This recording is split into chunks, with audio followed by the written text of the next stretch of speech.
Қазақстан Республикасының мәдениет және спорт министрлігі. Бүгін демалыс күні осы Астана қаласының шетіне шығып, мынандай таза ауада, мынандай ерекше табиғатта, осыншама мемлекеттер, шетелден келген қонақтарымыз қатысқан, өзіміздің жергілікті жұлдыздарымыз қатысқан үлкен мынандай қойылымды көрдім.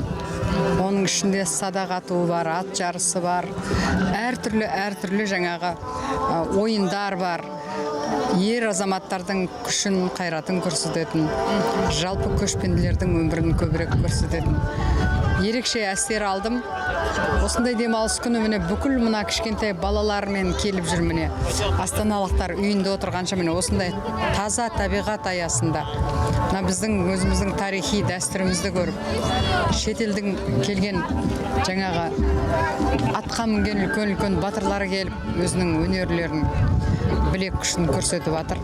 Ерекше әсер алдым. Жалпы осы көріністі көрген, осы қойылымды көрген мына кішкентай біздің балаларымыз, ұрпағымыз қаншама әсер, қаншама ұлтымыздың мәдениетін, дәстүрін, мына азаматтарымыздың батырлығын, шеберлігін көріп, қаншама үлкен рухани дүние алып жатыр. Мен сол үшін өте қуаныштымын. Таза ауада міне дем алып, қазір өзімнің концертіме кетем, бірақ міне түске дейін осындай жерде болғаныма өте ерекше қуаныштымын. Бұл біздің өзіміздің ұлттық мынау өнерімізде, мынау ат өнері бар, жігіттердің батырлығы бар. Ата бабамыздың ел қорғаған, жерімізді қорғаған, осы білектің күшімен, найзаның күшімен дейді ғой.